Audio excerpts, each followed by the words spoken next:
ठाण्यातील दिवा परिसरातल्या अनधिकृत इमारतींवर पालिकेची कारवाई आहे। पालिकेच्या कारवाई विरोधात शेकडो नागरिक रस्त्यावर उतरलेत। दिव्यातील खान कंपाऊंड परिसरात नागरिक रस्त्यावर उतरलेत।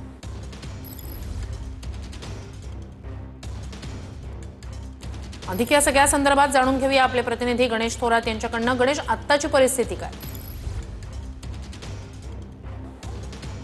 पाहायला गेलं तर आपण दिवा शीळ या परिसरात आहोत आणि महानगरपालिकेची या ठिकाणी तोडक कारवाई सुरू आहे। कोर्टाने ज्या पद्धतीने आदेश दिले त्या आदेशानुसार आता महानगरपालिकेने अनधिकृत इमारतीच्या संदर्भात अनेक नोटिसा काढल्या आणि त्याच पद्धतीने एकूण पाहायला दिवा शीळ या परिसरामध्ये आतापर्यंत 13 इमारतीवरती कारवाई सुरू केली। मात्र पाहू शकतो मोठ्या प्रमाणात महिला या ठिकाणी जमलेल्या आहेत आणि ही जी तोडक कारवाई आहे ती कुठेतरी रोखण्याचं काम आता महिलांकडून केलं जातं। पाहायला गेलं तर या इमारतीमध्ये अनेक कुटुंब जे ते राहतात, मात्र आत्ताच कारवाई का असा देखील त्यांचा सवाल आहे। मात्र कोर्टाच्या आदेशानुसार महानगरपालिकेकडून ही कारवाई केली जात असल्याचं महानगरपालिकेने सांगण्यात आलं आहे। त्यामुळे अनधिकृत बांधकामाचं जे आहे ते मोठ्या प्रमाणात वाढण्याचं काम जे आहे ते ठाणे शहर असेल, दिवा शहर असेल आणि इतर ठिकाणी देखील शिरूर रायगड परिसरात होताना पाहायला मिळतात। मात्र या संदर्भात पाहायला गेलं तर महानगरपालिकेकडून गेल्या काही दिवसापासून जे आहे ते तोडक कारवाई जी आहे ते या ठिकाणी सुरू झालेली आहे। मात्र या तोडक कारवाईच्या संदर्भात पाहिलं गेलं तर सगळ्या महिला आता रस्त्यावरती उतरलेल्या आहेत। शेकडो महिला ज्या आहेत त्या पाहू शकतो आपण या ठिकाणी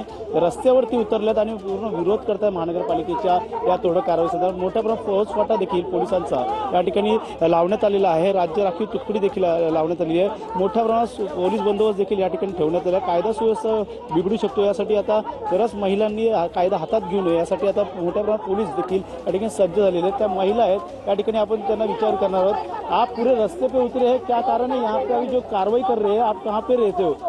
आप यहाँ पे रहते हो, कितने दिनों से रहते हैं? जो कार्रवाई शुरू की है हम लोग इधर 2 साल 1.5 साल हो गया। तो तोड़क कार्रवाई जो है वो आप रोकना चाहते हैं, क्या कारण है? आपको नोटिस भी दिए गए थे बिल्डिंग को? नोटिस नहीं दिया हम लोग को। मतलब एक बैग आए तोड़ दिए लोग ने। स्टार्टिंग किए 13 तारीख से, नोटिस ही नहीं हम लोग को। नोटिस दे टाइम देता पर पब्लिक महंगा घेर लेते हैं और इसके बाद आपको रास्ते पे आना पड़ता है। कहाँ पे? तो यहाँ पे जो इनलीगल बिल्डिंग है, जो बिल्डिंग पूरी तरह से बनी नहीं है और रहने को भी बिल्डिंग पूरी बन गई है। 8 माले की लिफ्ट चालू हो गया, मीटर लगा, लाइट लगा, पानी मिल रहा, सब कुछ हो गया है।